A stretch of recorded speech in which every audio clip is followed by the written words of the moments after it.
Hi friends, welcome to Praveen sir classes. మొదటిసారి మన YouTube ఛానల్ని చూస్తున్న ప్రతి ఒక్క అభ్యర్థి ఇప్పుడే మన ఛానల్ని సబ్స్క్రైబ్ చేయండి. ఈ వీడియో కనుక నచ్చినట్లయితే లైక్ చేయండి. మీ ఫ్రెండ్స్ అందరికీ, పోటీ పరీక్షలకు ప్రిపేర్ అవుతున్న ప్రతి ఒక్క ఆస్పిరెంట్కి ఈ వీడియో లింక్ని షేర్ చేయండి. ఇక ఈరోజు మే 18, 2025 వార్తలు నిలిచిన జాతీయ, అంతర్జాతీయ, రాష్ట్రీయ అంశాల గురించి, వార్తలు నిలిచిన వ్యక్తులు, అవార్డులు, పుస్తకాలు, మరి క్రీడా సంబంధిత సమాచారం, ఒక్కొక్క అంశాన్ని వివరంగా తెలుసుకుందాం. అంతకంటే ముందుగా నిన్నటి డైలీ కరెంట్ అఫైర్స్ వీడియోలో అడిగిన ప్రశ్నకి వివరణతో కూడిన సమాధానాన్ని చూద్దాము. సో ఇక్కడ ప్రశ్న వచ్చేసి స్పోర్ట్స్ రిలేటెడ్గా అడగడం జరిగింది. పోటీ పరీక్షల కోణంలో అవార్డ్స్ అండ్ హానర్స్కి సంబంధించి కానీ, సమ్మిట్స్ అండ్ థీమ్స్కి సంబంధించి కానీ, స్పోర్ట్స్ రిలేటెడ్గా కానివ్వండి, డెఫినెట్గా మనం క్వశ్చన్స్ని ఎక్స్పెక్ట్ చేయొచ్చు. మనం లాస్ట్ క్లాస్లో డిస్కస్ చేసాము. మే 16, 2025 డైలీ కరెంట్ అఫైర్స్ వీడియోలో ఈ టాపిక్ని మీకు ఎక్స్ప్లెయిన్ చేశాను. సో ప్రశ్న వచ్చేసి ఖేలో ఇండియా యూత్ గేమ్స్ పైన అడగడం జరిగింది. సో మే 15, 2025 రోజున ముగిసిన ఖేలో ఇండియా యూత్ గేమ్స్కి ఆతిథ్యం ఇచ్చిన రాష్ట్రం ఏంటని అడిగాను. ఎట్ ద సేమ్ టైం దానికి సంబంధించి మస్కట్ ఏంటి, Khelo India youth games 2025 Muscat ఏంటి, ఎట్ ద సేమ్ టైం పథకాల పట్టికలో మొదటి స్థానంలో ఉన్న రాష్ట్రము మరియు తెలుగు రాష్ట్రాలు సాధించిన పథకాల సంఖ్య ఏంటి, ఎట్ ద సేమ్ టైం స్థానం ఏంటి. సో ఇది చూస్తే సరిపోతుంది. ఎగ్జామినేషన్ పాయింట్ ఆఫ్ వ్యూలో డైరెక్ట్గా ఈ పాయింట్స్ ఉండే క్వశ్చన్స్ వచ్చే అవకాశాలు ఉన్నాయి. సో ఇక్కడ అబ్జర్వ్ చేస్తే ఖేలో ఇండియా యూత్ గేమ్స్ లేదా 7th ఎడిషన్ అని కూడా చెప్పవచ్చు. 2025 మే 4 నుండి మే 15 వరకు జరిగాయి. ఆతిథ్యం ఇచ్చిన రాష్ట్రం ఏంటంటే బీహార్. గుర్తుంచుకోండి, ఈ క్రీడలను భారత ప్రధాని గారు ప్రారంభించడం జరిగింది. సో ఈ ఎడిషన్ ఏదైతే ఉంటుందో మే 4 రోజున భారత ప్రధాని నరేంద్ర మోదీ గారు వర్చువల్గా ఈ క్రీడలను ప్రారంభించారు. గుర్తుంచుకోండి, బీహార్ ఆతిథ్యంలో జరిగినాయి. మరి మస్కట్ ఏంటి? ఏదైనా ఒక క్రీడకి సంబంధించి మనం చదువుతున్నప్పుడు లేదా నేర్చుకుంటున్నప్పుడు లేదా ఈ సంవత్సరం నిర్వహణతో వార్తల్లోకి వచ్చినప్పుడు దానికి సంబంధించిన మస్కట్ ఏంటి, లోగో ఏంటి, ఇలాంటివి అడిగే అవకాశాలు ఉంటాయి. సో మస్కట్ వచ్చేసి గజసింహ పథకాల పట్టిక. మరియు ఈ ఎడిషన్ ముగిశాక వెంటనే ఈ సంవత్సరం ఒక ఇంపార్టెంట్ ఈవెంట్ జరిగింది అంటే అది ముగిశాక పథకాల పట్టికను తప్పనిసరిగా చూడాల్సిందే.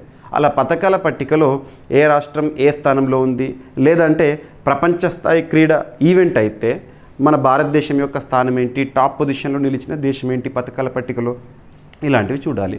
So Khelo India youth games అంటే భారతదేశానికి సంబంధించినవి కదా, కాబట్టి రాష్ట్రాల యొక్క ర్యాంకులను చూస్తే సరిపోతుంది. అన్ని రాష్ట్రాల గురించి గుర్తుపెట్టుకోవాల్సిన అవసరం లేదు. మన తెలుగు రాష్ట్రాల పొజిషన్ ఎలా ఉందో చూస్తే సరిపోతుంది. పథకాల పట్టికలో మొదటి స్థానంలో మహారాష్ట్ర నిలిచింది. మొత్తం ఎన్ని పథకాలు సాధించింది మహారాష్ట్ర అంటే 158 పథకాలతో పథకాల పట్టికలో టాప్. ఇక తెలుగు రాష్ట్రాల్లో ఒకటైన తెలంగాణ రాష్ట్రం పథకాల పట్టికలో 12వ స్థానంలో ఉంది, 12th పొజిషన్లో ఉంది. ఇక్కడ అబ్జర్వ్ చేస్తే తెలంగాణ 9 స్వర్ణ పథకాలను, 9 గోల్డ్ మెడల్స్ని, 3 రజత పథకాలు లేదా సిల్వర్ మెడల్స్ని, నెక్స్ట్ బ్రాంజ్ 11 కాంస్య పథకాలను గెలుపొంది మొత్తం 23 పథకాలతో 12వ స్థానంలో పథకాల పట్టికలో నిలిచింది తెలంగాణ రాష్ట్రం.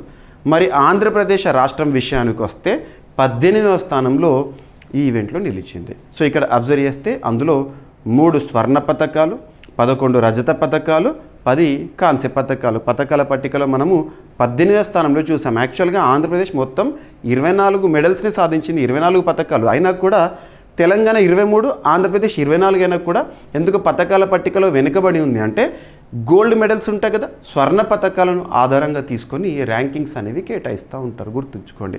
సో ఇది క్రీడలకు సంబంధించి ఇలా చదవండి. ఏ టాపిక్ అయినా సరే క్రీడలకు సంబంధించి మనం చూస్తున్నప్పుడు ఇదే విధంగా చూడండి. అండ్ దీనికి సంబంధించి సంపూర్ణమైన విశ్లేషణ ఈ టాపిక్కి సంబంధించి మే 16 డైలీ కరెంట్ అఫైర్స్ వీడియోలో నేను ఇచ్చాను. అందులో క్లియర్ ఇన్ఫర్మేషన్, గజసింహ అంటే ఏంటి, దాని యొక్క ఇమేజ్ చూపించాను. అట్ ద సేమ్ టైం ఈ క్రీడల యొక్క ప్రత్యేకత, హిస్టారికల్ ఇంపార్టెన్స్, ఎప్పుడు స్టార్ట్ అయినాయి, ఏ మంత్రిత్వ శాఖ పరిధిలో, ministry of youth and sports, so కేంద్ర క్రీడా వ్యవహారాలు మరియు యువజన వ్యవహారాల మంత్రిత్వ శాఖ పరిధిలో జరుగుతాయి. అంటే భారత ప్రభుత్వం నిర్వహించే ప్రతిష్టాత్మక క్రీడలు. ఓకేనా? సో ఇది చూడండి సరిపోతుంది. ఓకేనా? ఇక ఈరోజు ఫస్ట్ టాపిక్ మే 18 2025 వార్తలు నిలిచిన మొదటి అంశము. ఈరోజు మనం ఎర్లీ మార్నింగ్ లేవగానే 6 o'clock ఒక న్యూస్ని చూసాము, బ్రేకింగ్ న్యూస్గా చూసాము. ఇస్రో ప్రతిష్టాత్మక ప్రాజెక్ట్ ప్రయోగము రాకెట్ లాంచ్ అయింది అని చెప్పేసి తర్వాత హాఫ్ అన్ అవర్లోనే ఒక సాడ్ న్యూస్ అనేది విన్నాము. అదేంటంటే వాస్తవంగా విఫలమైన ప్రయత్నం ఇది. ఏంటంటే 3rd స్టేజ్లో ఈ రాకెట్ అనేది విఫలం కావడమైంది. దానికి సంబంధించి అఫీషియల్గా కూడా ఇస్రో చీఫ్ వి నారాయణన్ గారు ప్రకటించారు. అసలు ఈ ప్రయోగం ఏంటో చూద్దాము. రీశాట్ 1B ఉపగ్రహ ప్రయోగం. రీశాట్ 1B ఉపగ్రహ ప్రయోగము. దీనికి సంబంధించి వినియోగించిన లేదా ఉపయోగించిన రాకెట్ వచ్చేసి లాంచ్ వెహికల్ వచ్చేసి PSLV C61 XL సిరీస్. గుర్తుంచుకోండి, ఓకేనా? సో ఇక్కడ అబ్జర్వ్ చేస్తే రీశాట్ 1B అని చెప్పినా ఒకటే, లేదంటే EOS 09 అని చెప్పినా ఒకటే. EOS earth observatory satellite EOS 09 లేదా రీశాట్ 1B. రీశాట్ అంటే ఏంటని ఎగ్జామినేషన్లో అడగవచ్చు. సో ఇక్కడ అబ్జర్వ్ చేస్తే radar imaging satellite, radar imaging satellite 1B, ఓకేనా? సో ఈ ప్రయోగం సంబంధించి మరి దీనికోసం ఈ శాటిలైట్ని నింగిలోకి పంపడానికి ఉపయోగించిన రాకెట్ లాంచ్ వెహికల్ రాకెట్ ఏదైతే ఉంటుందో ఆ రాకెట్ నేమ్ ఏంటి అంటే PSLV C61 XL సిరీస్. గుర్తుంచుకోండి, XL PSLV XL series C61 ప్రయోగము. ఇక్కడ ఇంకోటి గుర్తుంచుకోవాలి, PSLV C61 అంటున్నాను, మరి మనకు టక్కున గుర్తుకు రావాల్సింది ఏంటంటే PSLV C60 ప్రయోగం ఏంటి? PSLV C60 ప్రయోగము మనం 2024 సంవత్సరం 2024 ఇయర్ డిసెంబర్ 30వ తేదీన చూడడం జరిగింది. దేనికి సంబంధించింది? రానున్న పోటీ పరీక్షల్లో డెఫినెట్గా PSLV C60కి సంబంధించి లేదా స్పెడెక్స్కి సంబంధించి మీరు ఎక్స్పెక్ట్ చేయొచ్చు. SpaDeX space docking experiment. So SpaDeX space docking experiment. Docking అంటే ఏంటి, ఈ టెక్నాలజీ ఉద్దేశం ఏంటి, ఇవన్నీ కూడా మనం చాలాసార్లు రివిజన్ కూడా చేశాము మన డైలీ కరెంట్ అఫైర్స్ వీడియోలో. సో PSLV C60 ప్రయోగం ఏమో స్పెడెక్స్కి సంబంధించి చేజర్, టార్గెట్, అంతరిక్షంలో ఏవైతే ఉపగ్రహాలు ఉంటాయో పరస్పరం ఒకదానికొకటి అనుసంధానించడమే డాకింగ్ అని చెప్పేసి. డాకింగ్ అంటే ఏంటి, ఇవన్నీ కూడా చూసాం కదా, అది C60. ఇప్పుడు మనం చూసింది ఈ ఇయర్లో PSLV C61 దేనికి సంబంధించింది? EOS 09 RISAT 1B. RISAT full form గుర్తుంచుకోండి, EOS ఫుల్ ఫామ్ గుర్తుంచుకోండి.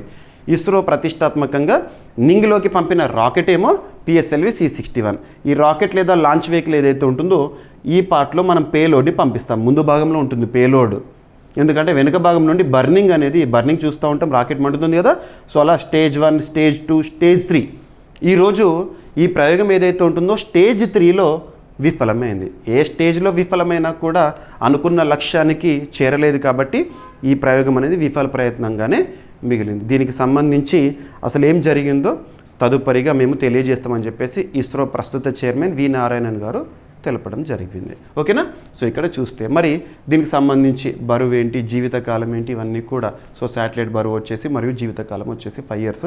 కానీ ఇక్కడ విఫల ప్రయత్నం కాబట్టి ఎగ్జామినేషన్ పాయింట్ ఆఫ్ వ్యూలో అడిగే అవకాశాలు తక్కువ. కాకపోతే ఎక్స్ట్రా ఇన్ఫర్మేషన్గా మాత్రం చూడండి.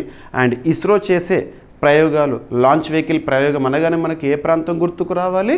మన ఆంధ్రప్రదేశ్ రాష్ట్రంలోనే తిరుపతి జిల్లా షార్ కేంద్రం లేదా శ్రీహరికోట నుండి ఈరోజు ఎర్లీ మార్నింగ్ 5:59 AM ఈ రాకెట్ ప్రయోగం అనేది జరిగింది. సో విఫల ప్రయత్నంగా మిగిలింది, ఓకేనా? సో ఇక్కడ మనం అబ్జర్వ్ చేస్తే సో రీశాట్ ఉపగ్రహాలు సో ఈరోజు పంపడం జరిగింది. PSLV C61 XL రాకెట్ ప్రయోగము. కానీ 3వ స్టేజ్లో విఫలమవడంతో ఈ ప్రయోగం అనుకున్న లక్ష్యాన్ని చేరలేకపోయింది. ఇది రీశాట్ అంటున్నా కదా. రీశాట్ ప్రయోగంలో ఎన్నవది అంటే 7వ ఉపగ్రహం అంట. రీశాట్లో 7th one. EOS 09 earth observatory satellite అనే కోడ్ నామంతో ఇది ఉంది, ఓకేనా? రీశాట్ ఉపగ్రహాల యొక్క ఉద్దేశం ఏంటి, అసలు ఎందుకోసం రీశాట్ లేదా ఎర్త్ అబ్జర్వేషన్ శాటిలైట్ని ప్రయోగిస్తారంటే ముఖ్యంగా సరిహద్దు భద్రతకి సంబంధించి కానివ్వండి, నిఘా అవసరాల కోసం కానివ్వండి దీన్ని అభివృద్ధి చేయడం జరుగుతుంది. సో ఇప్పటికే కక్షలో ఆర్బిట్లో ఉన్న సక్సెస్ఫుల్ రీశాట్ ఉపగ్రహాలు ఏంటి అంటే RISAT 1, RISAT 1A, RISAT 2, RISAT 2B, RISAT 2B-R1, RISAT 2B-R2 ఇవి సక్సెస్ఫుల్గా ఆర్బిట్లో పనిచేస్తున్నాయి. ఇందులో 7th ఏదైతే ఉంటుందో ఈరోజు విఫలం అవ్వడం జరిగింది, గుర్తుంచుకోండి. ఓకేనా? సో ఎగ్జామినేషన్ పాయింట్ ఆఫ్ వ్యూలో అడిగే అవకాశము ఉంటుంది. ఎస్. అండ్ ఇంకా అదనపు సమాచారం కూడా మనం చూడాలనుకుంటే దీని యొక్క బరువు వచ్చేసి EOS-09 ఉపగ్రహం యొక్క బరువు వచ్చేసి 1696.24 kgs. దీని లైఫ్ స్పాన్ ఎంతగా ఎక్స్పెక్ట్ చేశారంటే 5 yearsగా ఎక్స్పెక్ట్ చేశారు. అన్ని వాతావరణ పరిస్థితుల్లో భూ ఉపరితల చిత్రాలు, ఎర్త్ అబ్జర్వేషన్ అంటున్నాను, ఎర్త్ని అబ్జర్వేట్ చేసేసి మనకి ఇమేజెస్ని పంపిస్తూ ఉంటుంది. సో ఇది దీని యొక్క ప్రత్యేకత. Yes. PSLV polar satellite launch vehicle, ISRO అత్యంత విజయవంతమైన ప్రయోగ వాహకం ఇది. ఎస్. అండ్ రీసెంట్గా ఇస్రోకి సంబంధించి మనం ఏమేమి అంశాలు చూసాము? కులశేఖరపట్నం, అక్కడ ఇస్రోకి సంబంధించి 2nd లాంచ్ ప్యాడ్ కూడా ఏర్పాటు అవ్వబోతోంది అని చెప్పేసి ఇలాంటి అంశాలు లింక్ చేసుకోండి. ఎస్. ఇక్కడ ఇస్రోకి సంబంధించి ఈరోజు డిస్కస్ చేస్తున్నాం కాబట్టి కొన్ని ఇంపార్టెంట్ పాయింట్స్. సో భారతదేశ చరిత్రలో స్పేస్ ఎక్స్ప్లోరేషన్కి సంబంధించి, సో అంతరిక్ష రంగానికి సంబంధించి కొన్ని ఇంపార్టెంట్ మైల్ స్టోన్స్, ఇయర్స్ గుర్తుంచుకోండి. సో మన భారతదేశానికి సంబంధించి 1963 ఫస్ట్ ఎవర్ రాకెట్ లాంచ్ అనేది జరిగింది. నెక్స్ట్ 1969లో ఫార్మేషన్ ఆఫ్ ఇస్రో. ప్రస్తుతం భారతదేశంలో అంతరిక్ష రంగంలో అత్యున్నత పరిశోధనలు చేస్తున్న ఇస్రో ఏ ఇయర్లో ఏర్పాటైందంటే 1969. బెంగళూరు హెడ్ క్వార్టర్ పనిచేస్తున్న ప్రస్తుతం చైర్మన్గా వి నారాయణన్ గారు విధులు నిర్వర్తిస్తున్నారు. నెక్స్ట్ 1975, దీని గురించి ఇటీవల మనం డిస్కస్ చేసాము. 50 years ఆఫ్ ఆర్యభట్ట అని చెప్పేసి, ఆర్యభట్ట ఉపగ్రహానికి 50 సంవత్సరాలు అని చెప్పేసి దాన్ని ఎక్కడి నుండి ప్రయోగించాము, అప్పుడు పరిస్థితులు ఏంటి అని చెప్పేసి, ఉద్దేశం ఏంటి అని చెప్పేసి. So Aryabhata India's first satellite ప్రయోగం 1975లో. అండ్ నెక్స్ట్ వచ్చేసి 1908లో first successful satellite launch vehicle అంటే రాకెట్. So SLV-3. నెక్స్ట్ వచ్చేసి 1984లో Rakesh Sharma becomes the first Indian into the space. Next 2008లో Chandrayaan one first mission to the moon. So moon పైన ప్రయోగంలో భాగంగా చంద్రయాన్-1 ఎప్పుడు స్టార్ట్ అయింది మనకి? 2008లో. ఇక నెక్స్ట్ వచ్చేసి 2013లో మంగళయాన్ లేదా మామ్ ఆర్బిటర్ మిషన్ అని చెప్పేసి చూస్తూ ఉంటాం మనం. సో మంగళయాన్ ఒక హాలీవుడ్ సినిమాని నిర్మించడానికి ఎంతైతే ఖర్చు అవుతుందో అంతకంటే తక్కువ ఖర్చుతో మనం ప్రతిష్టాత్మకంగా మార్స్ పైన ప్రయోగం కోసము మార్స్ ఆర్బిటర్ మిషన్ని మనం తీసుకోవడం జరిగింది. ఓకేనా? And at the same time 2017లో 104 శాటిలైట్స్ని ఒకే మిషన్లో పంపించడం జరిగింది నింగిలో. ఏ ఇయర్లో? సో 2017.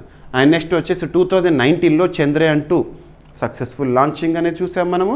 కాకపోతే ల్యాండ్ అయ్యే పరిస్థితుల్లో కొన్ని అవరోధాలు ఎదుర్కొన్నాం. దాన్ని ఛేదించి చంద్రయాన్-3 మిషన్ని సక్సెస్ఫుల్గా చూసాము.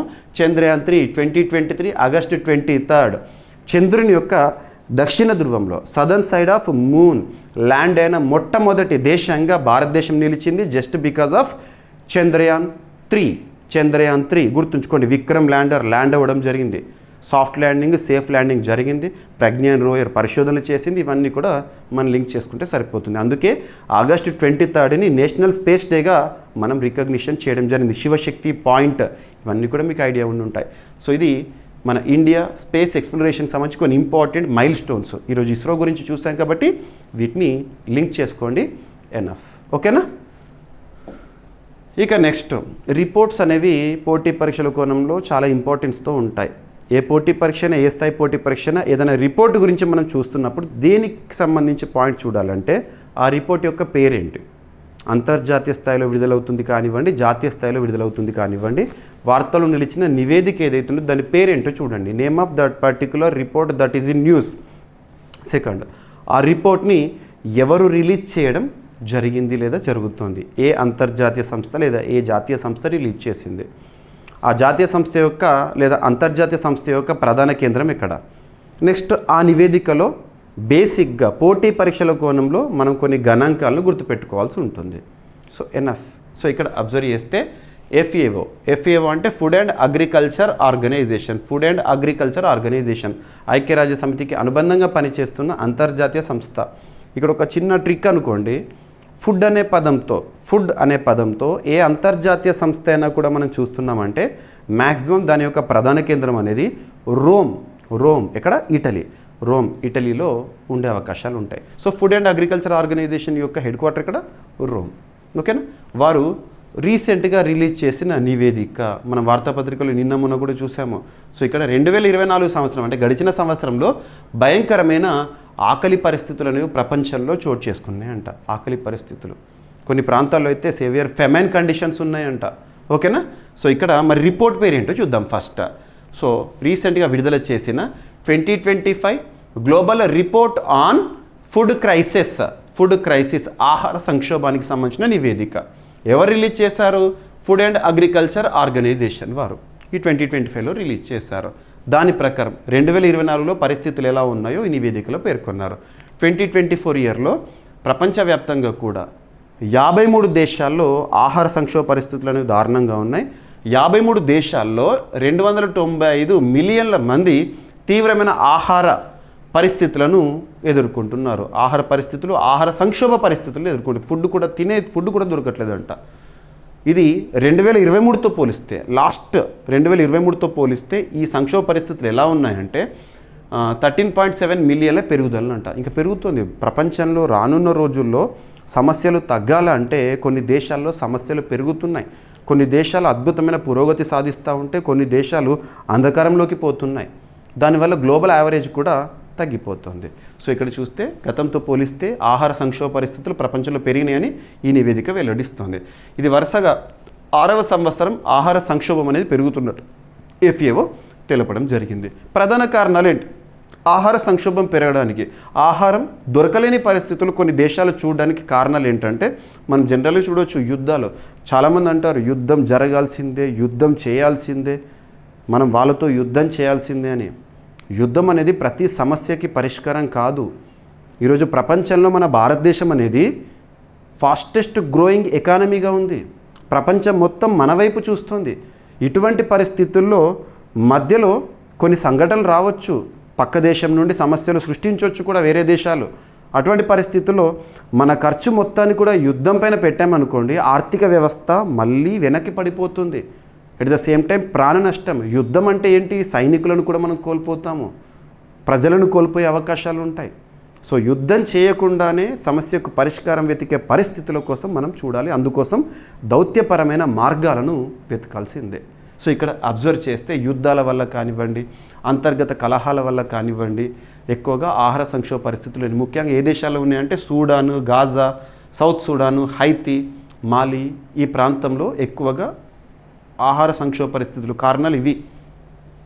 నెక్స్ట్ ఆర్థిక సంక్షోభాలు, వలసలు, తీవ్ర వాతావరణ పరిస్థితులు కూడా క్లైమేట్ చేంజ్ కూడా ఇంపాక్ట్ చూపిస్తుంది. వాతావరణ మార్పు అనేది ఆహార సంక్షోభ పరిస్థితులకు దారితీస్తుంది.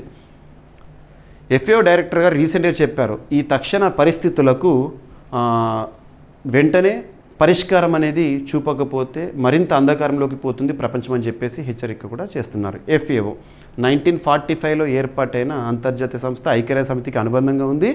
రోమ్, ఇటలీలో పనిచేస్తుంది. ఓకేనా, గుర్తుంచు. Global report on food crisis. ఓకేనా, FAO, WFP world food programme, దాని హెడ్ క్వార్టర్ కూడా రోమే. మరియు ఇతర అంతర్జాతీయ సంస్థలు సంయుక్తంగా రూపొందించే వార్షిక నివేదిక, కానీ ఇక్కడ పబ్లిష్ చేసే మాత్రం FAOనే. వీరి నుండి సహకారం పొందుతారు. సౌత్ సూడాన్ ప్రపంచంలో అతి కాస్త ఆహార భద్రత కలిగిన దేశాల్లో ఒకటి. సౌత్ సూడాన్ ఎప్పుడు కూడా ఆహార సంక్షోభ పరిస్థితులు, నెక్స్ట్ సోమాలియా ఆహార సంక్షోభ పరిస్థితులు ఎక్కువగా చూస్తూ ఉంటాము. ఇక మనకు సస్టైనబుల్ డెవలప్మెంట్ గోల్స్ ఉంటాయి కదా, సుస్థిర అభివృద్ధి లక్ష్యాలు. ప్రపంచంలోని ప్రతి దేశం కూడా 2015 సంవత్సరం నుండి 2030 సంవత్సరం వరకు సాధించాల్సిన లక్ష్యాలు 17 గోల్స్ ఉంటాయి కదా. అందులో సెకండ్ గోలు దీనికి సంబంధించి లింక్ చేసుకోవచ్చు. 0 హంగర్ బై 2030. అంటే ప్రపంచంలో ప్రతి దేశం కూడా 2030 సంవత్సరం వరకల్లా 0 హంగర్ అంటే ఆకలి లేని ప్రపంచాన్ని చూడాలని చెప్పేసి ఉంటుంది లక్ష్యము. మరి నెరవేరట్లేదు. ఓకేనా. నెక్స్ట్ వచ్చేసి కరెంట్ పాలిటీలో లింక్ చేసుకోవచ్చు. మనం తరచూ కొన్ని నివేదికల గురించి చూస్తూ ఉంటాం. ఎక్కువగా ADRకి సంబంధించి చాలాసార్లు చూసాము. ADR రిపోర్ట్స్ అని చెప్పేసి, అసోసియేషన్ ఫర్ డెమోక్రటిక్ రీఫార్మ్స్ అని చెప్పేసి, ముఖ్యంగా నేరమయ రాజకీయాల గురించి కానివ్వండి, లేదా ఎన్నికల్లో పారదర్శకత గురించి కానివ్వండి, నివేదికలు రిలీజ్ చేస్తూ ఉంటుంది ADR. సో దాని గురించి మనం చాలా నివేదికలు చూసాము. క్రిమినలైజేషన్ ఆఫ్ పాలిటిక్స్ అని, ఇటీవల మహిళలకు సంబంధించి ఎంతమంది బిలియనీర్లు ఉన్నారు, మహిళల్లో ఎంతమంది నేర చరిత్ర కలిగిన వారు ఉన్నారు, ప్రజాప్రతినిధులు, ఇవన్నీ కూడా మనం చూసాము.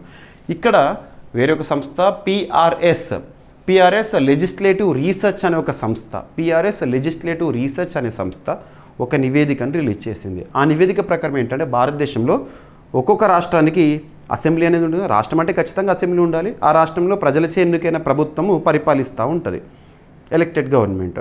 మరి అలా కొన్ని కేంద్రపాలిత ప్రాంతాల్లో కూడా అసెంబ్లీ ఉన్నాయి. అన్ని కేంద్రపాలిత ప్రాంతాలు అసెంబ్లీ ఉండదు. కేంద్రపాలిత ప్రాంతాలు అసెంబ్లీతో కూడిన కేంద్రపాలిత ప్రాంతాలు అంటే మనకి ఏం గుర్తుకు రావాలి? దేశ రాజధాని ఢిల్లీ మరియు పుదుచ్చేరి, జమ్మూ కాశ్మీర్, ఇక్కడ కూడా అసెంబ్లీలు ఉన్నాయి.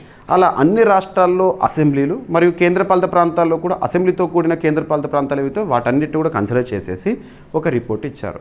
Last year on an average 20 days కూడా దేశవ్యాప్తంగా అన్ని శాసనసభల్లో ఆన్ అన్ యావరేజ్ 20 days కూడా సభా కార్యక్రమాలు, చట్టసభ కార్యకలాపాలు జరగలేదంట. దానికి చాలా కారణాలు ఉన్నాయి. ఇంకా కొన్ని ఏంటంటే కొన్ని రాష్ట్రాల్లో శాసనసభలకు సంబంధించి ఉపసభాపతి అంటే డిప్యూటీ స్పీకర్ ఉంటుంది కదా, డిప్యూటీ స్పీకర్ అనేవారు ఎన్నికవుతారు. సో డిప్యూటీ స్పీకర్ పదవి కూడా ఇంకా ఖాళీగా ఉందంట చాలా. అంతెందుకు మన దేశంలోనే అత్యున్నత చట్టసభ అయిన పార్లమెంట్లో లోక్సభలో డిప్యూటీ స్పీకర్ పదవి 2019 నుండి ఖాళీగానే ఉంది. సో ఇటువంటి గణాంకాలను ఇవ్వడం జరిగింది. మీరు కరెంటు పాలిటీ పాయింట్ ఆఫ్ వ్యూలో రీసెంట్గా మీకు చాలా ఆర్టికల్స్ వార్తల్లోకి వస్తున్నాయి. మనం ఆర్టికల్ 200 గురించి ఎగ్జామినేషన్లో క్వశ్చన్ ఎక్స్పెక్ట్ చేయొచ్చు, ఆర్టికల్ 201 గురించి ఎక్స్పెక్ట్ చేయొచ్చు, ఆర్టికల్ 142, ఆర్టికల్ 143 ఇలా చెప్పుకుంటూ పోతే మీకు లాస్ట్ 6 months ఆర్ 1 yearలో ఏ ఆర్టికల్స్ గురించి అయితే వార్తల్లో నిలుస్తున్నవిగా చెప్పానో వాటిపైన ప్రత్యేకంగా చూడండి. ఉదాహరణకు లోక్సభలో డిప్యూటీ స్పీకర్ అనగానే మనకి ఏం గుర్తుకు రావాలి? 93rd article speaker deputy speaker ఎన్నిక గురించి పదవి గురించి తెలుపుతుంది. అలాగా మీరు అబ్జర్వ్ చేయాలి. ఓకేనా? అదే మనకు రాష్ట్రాల్లో అయితే అసెంబ్లీస్ ఉంటాయి కదా, అసెంబ్లీకి సంబంధించి స్పీకరు డిప్యూటీ స్పీకర్ పదవి అనగానే ఆర్టికల్ 178 గుర్తొస్తుంది. అలాగా సో దేశంలోని శాసనసభలు గత ఏడాది 2024 ఇయర్లో సగటున కేవలం 20 రోజులు మాత్రమే కార్యకలాపాలు నిర్వర్తించాయట అని ఎవరు చెప్తున్నారు? పిఆర్ఎస్ లెజిస్లేటివ్ రీసెర్చ్ అనే సంస్థ నివేదికలో ఇచ్చారు. రాజ్యాంగం, దేశంలో అత్యున్నత చట్టమైన రాజ్యాంగంలో 6వ భాగంలో ఆర్టికల్ 178 ఉంటుంది. సో సభకు సంబంధించి లెజిస్లేచర్కి సంబంధించి ఆర్టికల్ 178 ప్రకారము శాసనసభలు సభాపతి ఉపసభాపతిని సాధ్యమైనంత త్వరగా ఎన్నుకోవాల్సి ఉంటుంది. అయినప్పటికీ 2025 ఏప్రిల్ వరకు భారతదేశంలో 8 రాష్ట్రాల్లో ఉపసభాపతి పదవి అనేది ఇంకా ఖాళీగానే ఉందంట. జార్ఖండ్లో ఈ పదవి దాదాపు 20 ఏళ్ళ నుండి డిప్యూటీ స్పీకర్ అనే పదవే లేదంట, ఎన్నిక కూడా జరిపించట్లేరంట జార్ఖండ్లో. ఉపసభాపతి లేని శాసనసభలను మనం అబ్జర్వ్ చేసాం అనుకోండి, ఉత్తరప్రదేశ్, ఛత్తీస్గఢ్ అండ్ జమ్మూ కాశ్మీరు, మధ్యప్రదేశ్, రాజస్థాన్, తెలంగాణ, ఉత్తరాఖండ్ చెప్పుకోవచ్చు. ఇక లోక్సభలో కూడా 2019 నుండి ఆర్టికల్ 93 న్యూస్లోకి వస్తుంది, ఉపసభాపతి లేదా డిప్యూటీ స్పీకర్ పదవి అనేది ఖాళీగా ఉంటూనే వచ్చింది. ఇక మరి ఈ నివేదికను రిలీజ్ చేసిన వారెవరు? పిఆర్ఎస్ లెజిస్లేటివ్ రీసెర్చ్ కదా. ఆ సంస్థ 2005లో స్థాపితమైంది. ఇది ఒక స్వచ్ఛంద సంస్థ. భారత పార్లమెంటు శాసనసభల పనితీరుపై విశ్లేషణ ఇస్తూ ఉంటుంది. ఇటువంటివి మనకి ఎక్కడ పనికి వస్తాయంటే గ్రూప్ 1 మెయిన్స్ కానీ యూపీఎస్సీ సివిల్ సర్వీసెస్ మెయిన్స్ లేదా డిస్క్రిప్టివ్ ఆన్సర్స్ రాస్తున్నప్పుడు ఇలాంటి ఫ్రెష్ డేటా గణాంకాలను మనం పేర్కొన్నాం అనుకోండి, ఎక్కువ మార్కులు వచ్చే అవకాశం ఉంటుంది. ఓకేనా? గుర్తుంచుకోండి. ఇక నెక్స్ట్, కరోనా ప్రభావంతో ప్రపంచ సగటు జీవితకాలం లైఫ్ స్పాన్ ప్రపంచాన్ని యావరేజ్గా తీసుకున్నారు. ఎంత తగ్గిందట అంటే 1.8 years, 1.8 ఏళ్లతో తగ్గింపు అంట. సో కరోనా వల్ల ముఖ్యంగా 2019, 2021, 2019 ఇయర్ ఎండింగ్లో కరోనా ప్రపంచానికి పరిచయమైంది. మన భారతదేశంలో కానివ్వండి, ప్రపంచంలోని మ్యాక్సిమం దేశాల్లో కూడా 2020లో ప్రభావాన్ని చూపించింది. తర్వాత కరోనా సెకండ్ పార్ట్ని కూడా మనం చూసాము 2021లో. దీని కారణంగా ప్రపంచంలో ఆయుర్దాయం ఏదైతే ఉంటుందో లైఫ్ స్పాన్ ఉంటుంది కదా, ఆ లైఫ్ స్పాన్ అనేది ప్రపంచ సగటు అనేది 1.8 తగ్గిందంట ఇయర్స్ అని ఎవరు చెప్తున్నారు? WHO చెప్తుంది. వరల్డ్ హెల్త్ ఆర్గనైజేషన్, ఐక్యరాజ్య సమితికి అనుబంధంగా పనిచేసిన సంస్థ, ప్రపంచ ఆరోగ్య సంస్థ అంటాము. హెడ్ క్వార్టర్ వచ్చేసి జెనీవా, స్విట్జర్లాండ్ కేంద్రంగా పనిచేస్తుంది. WHOకి చీఫ్గా ప్రస్తుతం టెడ్రాస్ అదనం గారు విధులు నిర్వర్తిస్తున్నారు. ఎందుకంటే ఆ పర్సన్ గురించి చెప్తున్నానంటే లాస్ట్ కరోనా టైం నుండి రెగ్యులర్గా న్యూస్లోకి వస్తున్నాడు తను, కాబట్టి అడగవచ్చు. తను ఇథియోపియా దేశానికి చెందినవారు. ఏ దేశానికి చెందినవారు కూడా కొన్నిసార్లు అడుగుతారు. సో ప్రపంచ ఆరోగ్య సంస్థ రీసెంట్గా విడుదల చేసిన ఒక రిపోర్ట్ పేరు గుర్తుంచుకోండి, వరల్డ్ హెల్త్ స్టాటిస్టిక్స్ 2025 నివేదిక ప్రకారం కరోనా మహమ్మారి కారణంగా 2019-2021 మధ్య సగటు జీవితకాలము 1.8 years తగ్గిందంట. ఇది చరిత్రలోనే అతిపెద్ద తగ్గుదల. కరోనా వల్ల ప్రజల ఆరోగ్యకరమైన జీవితం మాత్రమే కాదు, ఆత్మవిశ్వాసము, జీవన నాణ్యత కూడా దెబ్బతిందంట. ఆందోళన, మానసిక ఒత్తిడి వల్ల సగటు ఆరోగ్య జీవితము 6 వారాలు తగ్గినట్లు WHO పేర్కొంది. పొగ తగ్గడము, వాయు నాణ్యత మెరుగుపడము అండ్ సురక్షిత నీటి పారిశుద్ధ్య వసతుల వృద్ధి వల్ల 1.4 బిలియన్ల మంది ఆరోగ్యంగా జీవిస్తున్నారంట. అయితే శిశు మరణాలు ఆశించినంతగా తగ్గలేదు. తగిన చర్యలు తీసుకోకపోతే 2030 నాటికి 7 లక్షల మాతృ మరణాలు, 80 లక్షల శిశు మరణాలు సంభవించే అవకాశం కూడా ఉందని హెచ్చరించింది WHO ఎప్పుడు స్థాపితము? ప్రధాన కార్యాలయము గుర్తుంచుకోండి. లైఫ్ ఎక్స్పెక్టెన్సీ అంటే జననం సమయంలో ఒక బిడ్డ భూమిపైన పుడుతున్నారంటే పుట్టిన సమయంలో ఇన్ని ఏళ్ళు బ్రతకొచ్చు అని ఎక్స్పెక్ట్ చేయడం అండి లైఫ్ ఎక్స్పెక్టెన్సీ. ఓకేనా? సస్టైనబుల్ డెవలప్మెంట్ గోల్స్, సుస్థిరాభివృద్ధి లక్ష్యాల్లో 3rd లక్ష్యం ఏంటి? స్వస్థ ఆరోగ్యాన్ని అందించడము, మృతుల రేటును తగ్గించడం అనేది 3rd. గుర్తుంచుకోండి. ఆకలిని తగ్గించాలి, ఆహార సంక్షోభం ఉండొద్దు అనేది 2nd, ఇది 3rd. మీకు సస్టైనబుల్ డెవలప్మెంట్ గోల్స్ పైన క్వశ్చన్స్ వస్తాయి ఎగ్జామినేషన్ పాయింట్ ఆఫ్ వ్యూలో. ఇక నెక్స్ట్, దేశంలోనే మొట్టమొదటి, అతిపెద్ద, అతి చిన్న, అతి పొడవైన ఇలాంటి ప్రత్యేక పదాలతో కూడిన కరెంట్ అఫైర్స్ని మనం సూపర్లేటివ్స్గా డిస్కస్ చేస్తున్నాము. ఇక్కడ ముఖ్యంగా వైల్డ్ లైఫ్కి సంబంధించి చాలామంది మనలో కూడా వీడియో చూస్తున్న మీరే కానివ్వండి, చెప్తున్న నేనే కానివ్వండి, వైల్డ్ లైఫ్ని చూడడం అనేది చాలా ఇంట్రెస్టింగ్ అనిపిస్తుంది. అందులో కూడా జూ పార్క్కి వెళ్ళడం కంటే కూడా, జూ పార్క్లో మనం టైగర్, లయన్స్ అన్నిటినీ చూడవచ్చు నేరుగా దగ్గర నుండి, కానీ ఆ థ్రిల్ అనేది మనకు కనబడదు. అదే జంగిల్ సఫారీ చేసామనుకోండి, సఫారీలో వాటి వెతుకుతూ చూస్తే ఆ ఉండే మజా వేరేగా ఉంటుంది. ఇక్కడ అటువంటి ఫీలింగ్ కోసము రీసెంట్గా చాలా రాష్ట్రాలు కూడా, ఉత్తరప్రదేశ్ రాష్ట్రం తీసుకున్న ఒక కీలక నిర్ణయం ఏంటి? భారతదేశంలోని మొట్టమొదటిసారి నైట్ సఫారీ ప్రారంభిస్తున్నాం అని చెప్పేసి. నైట్ సఫారీ, కామన్గా సఫారీ అంటే మనకు డే టైంలో చూస్తాము, ఈవినింగ్ 4-3 వరకు క్లోజ్ చేసేస్తారు సఫారీ. ఎందుకంటే నైట్ పూట వైల్డ్ లైఫ్కి డిస్టర్బ్ అవ్వకూడదు, మ్యాన్ యానిమల్ కాన్ఫ్లిక్ట్ అనేది ఉండకూడదని.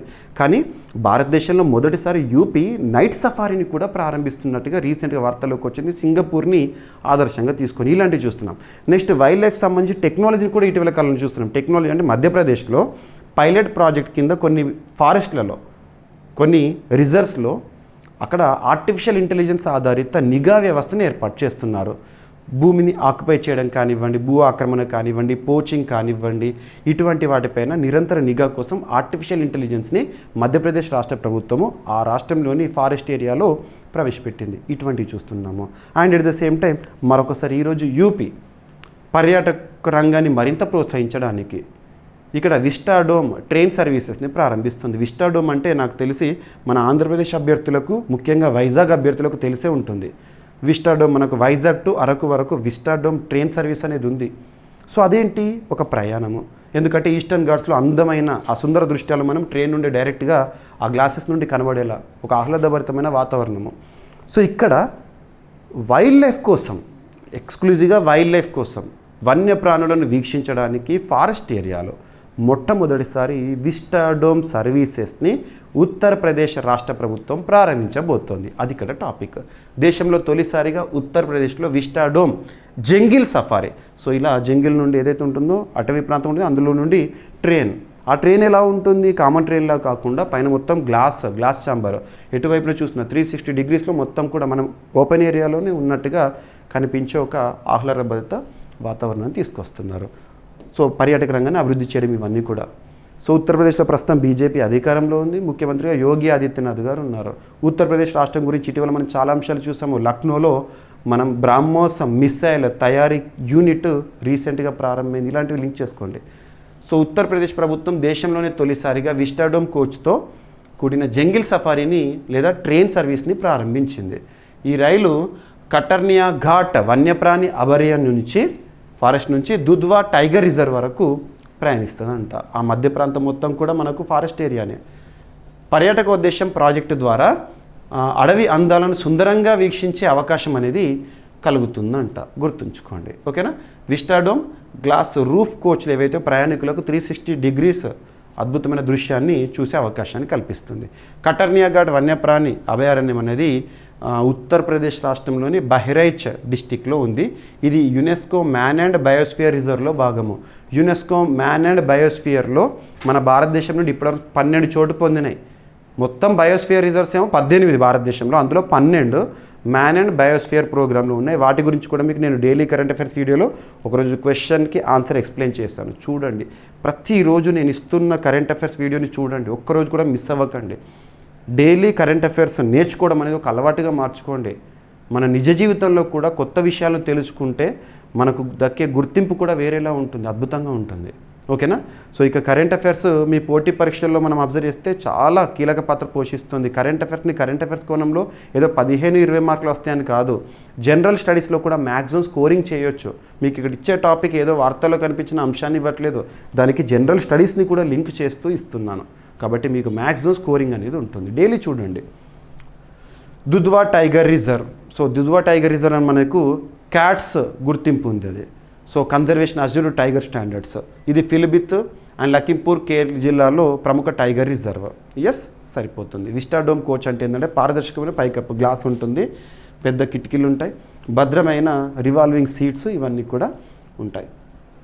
అండ్ నెక్స్ట్, బాలల పోషకాహార భద్రత కోసం ఉత్తరప్రదేశ్ మరొక అంశంతో వార్తల్లోకి వచ్చింది. ముఖ్యమంత్రి సుపోషణ అభియాన్ ఇటీవల ఏ రాష్ట్రంలో ప్రారంభం అంటే ఉత్తరప్రదేశ్ రాష్ట్రంలో. ఎవరికంటే దాదాపు 3 నుండి 6 సంవత్సరాల పిల్లలు ఉంటారు కదా, వారికి పోషక ఆహారాన్ని అందించడం కానివ్వండి, పోషక సామర్థ్యాన్ని పెంచడం కానివ్వండి. ఇక్కడ మనకు దేశంలోనే అత్యున్నత చట్టమైన రాజ్యాంగంలో 4వ భాగం అంటే ప్రభుత్వాలకు సంబంధించిన ఆదేశిక సూత్రాలు, directive principles of state policy. That means these are the directives that are given to the government of the day that is ruling us. మనల్ని పరిపాలించే ప్రభుత్వాలు పాటించాల్సిన సూత్రాలే ఆదేశిక సూత్రాలు. అందులో ఆర్టికల్ 45ని మీరు ఇక్కడ లింక్ చేసుకోవచ్చు. Article 45. So free, pre, primary అని చెప్పేసి అక్కడ చూస్తూ ఉంటాం కదా, అలా. సో బాలల పోషకాహార భద్రత కోసం ముఖ్యమంత్రి సుపోషణ అభియాన్. సో ఉత్తరప్రదేశ్ ప్రభుత్వం, యోగి ఆదిత్యనాథ్ ప్రభుత్వము ముఖ్యమంత్రి సుపోషణ అభియాన్ అనే లక్ష్యోద్దేశిత పోషణ కార్యక్రమాన్ని ప్రారంభించింది. లక్ష్యోద్దేశిత అంటే ఏంటంటే టార్గెట్ పీపుల్ ఎవరు? పిల్లలు. 3 నుండి 6 సంవత్సరాల పిల్లలు ఎవరైతే ఉంటారో, వయసుగల పిల్లలు ఎవరైతే ఉంటారో వాళ్ళకి పోషకాహార లోపాన్ని నివారించేందుకు ఉత్తరప్రదేశ్లో సెలెక్టెడ్గా 8 డిస్టిక్స్ని ఎంపిక చేసుకున్నారు. ఆ 8 డిస్టిక్స్ ఏంటని మనకు అడగరు. ఇది గతంలో విజయవంతమైన సంభవ్ అభియాన్ అని చెప్పేసి ఇదే ఉద్దేశంతో ఉండే, దాని స్థానంలో మరొకసారి రివ్యాంప్ చేసి కొత్త అంశాన్ని తీసుకొచ్చారు. సో పోషకాహార లోపం, మాల్ న్యూట్రిషన్ భారతదేశంలో 5 ఏళ్ల లోపు బాలల్లో సాధారణ ఆరోగ్య సమస్య. ఆస్పిరేషనల్ డిస్ట్రిక్ట్స్ కేంద్ర నీతి ఆయోగ్ గుర్తించిన అభివృద్ధి చెందిన జిల్లాలు వీటిపై ప్రత్యేక దృష్టి ఉంటుందంట. ఇక ఉత్తరాఖండ్ అంటేనే మనం రీసెంట్గా చాలా అంశాలు చూస్తున్నాం. భారతదేశంలోని మొట్టమొదటిసారి ఆర్టికల్ 44ని అమలు చేసిన, రాజ్యాంగం ప్రకారం ఆర్టికల్ 44 అమల్లోకి వచ్చింది ఉత్తరాఖండ్లో, uniform civil code. And at the same time ఇటీవల ఉత్తరాఖండ్కి సంబంధించి సంస్కృత భాష అభివృద్ధి కార్యక్రమాల గురించి చూస్తున్నాం. ఉత్తరాఖండ్లో సరిహద్దు గ్రామాలు వైబ్రెంట్ విలేజెస్ ప్రోగ్రాంలో భాగంగా కాలపాని, లిపులేక్, లింపియాదురా ఇవి వివాదాస్పదమై కూడా గతంలో వార్తల్లోకి వచ్చింది. And at the same time ఉత్తరాఖండ్లో చార్ధామ్ యాత్ర గురించి మనం లాస్ట్ క్లాస్లో కూడా డిస్కస్ చేశాం. చార్ధామ్ 4: బద్రీనాథ్, కేదార్నాథ్, గంగోత్రి, యమునోత్రి. చార్ధామ్ యాత్ర ఇలాంటివి చూడండి. సో ఇక్కడ అబ్జర్వ్ చేస్తే ఉత్తరాఖండ్ అంటేనే తీర్థ ప్రదేశాలు ఉంటాయి, అంటే పుణ్యక్షేత్రాలు, పిల్గ్రిమ్ సైట్స్ ఉంటాయి. వాటి కోసం ఉత్తరాఖండ్ తీర్థయాత్రల నిర్వహణ కోసము ప్రత్యేక మండలిని ఏర్పాటు చేసింది ప్రభుత్వం, ప్రత్యేక మండలి. ఇక తీర్థయాత్రలు ఏవైతే ఉంటాయి, ఉత్తరాఖండ్కి వెళ్ళే వాళ్ళు ఎవరైతే ఉన్నారో వారికి కావాల్సిన సేవలు, ఆన్లైన్ సేవలు అనేవి సులభంగా అందుబాటులో ఉంచడం. ఉత్తరాఖండ్ రాష్ట్రంలో ప్రస్తుతం అధికారంలో ఉంది బీజేపీ. ముఖ్యమంత్రిగా పుష్కర్ సింగ్ ధామీ గారు విధులు నిర్వర్తిస్తున్నారు. ఓకేనా? ప్రత్యేక మండలి పేరేంటి అంటే ధర్మస్య తీర్థాటన్ పరిషద్. దేనికి సంబంధించింది? ఉత్తరాఖండ్లో తీర్థయాత్రలు, పిల్గ్రిమ్ సైట్స్ ఉంటాయి కదా, వాటి నిర్వహణ కోసం ప్రత్యేకంగా ఒక మండలి. సో చార్ధామ్, ఆది కైలాష్ వంటి ప్రముఖ తీర్థయాత్రలకు భక్తుల రద్దీ పెరుగుతున్న నేపథ్యంలో ఉత్తరాఖండ్ ప్రభుత్వం ధర్మస్య తీర్థాటన్ పరిషద్ పేరిట ప్రత్యేక మండలిని ఏర్పాటు చేయడం జరిగింది. ఓకేనా? ఈ నిర్ణయం ఉత్తరాఖండ్ ముఖ్యమంత్రి పుష్కర్ సింగ్ ధామీ అధ్యక్షత జరిగిన మంత్రివర్గ సమావేశంలో తీసుకున్నారు. భక్తులకు మెరుగైన సౌకర్యాలు, భద్రత, యాత్రల సమర్థ నిర్వహణ ఈ మండలి ప్రధాన ఉద్దేశము. సో చార్ధామ్ యాత్ర బద్రీనాథ్, కేదార్నాథ్, గంగోత్రి, యమునోత్రి. భారతదేశంలో చార్ధామ్ అంటే బద్రీనాథ్, ద్వారకా, రామేశ్వరం, పూరి. ఓకేనా? ఆది కైలాష్ యాత్ర మానస సరోవరి యాత్రకు ప్రత్యామ్నాయంగా భావించే తీర్థయాత్ర ఇది. అండ్ తీర్థాటన్ మండలం లక్ష్యం ఏంటంటే భక్తులకు సురక్షిత సౌకర్యవంతమైన యాత్రా అనుభవాన్ని అందించడం. ఓకేనా.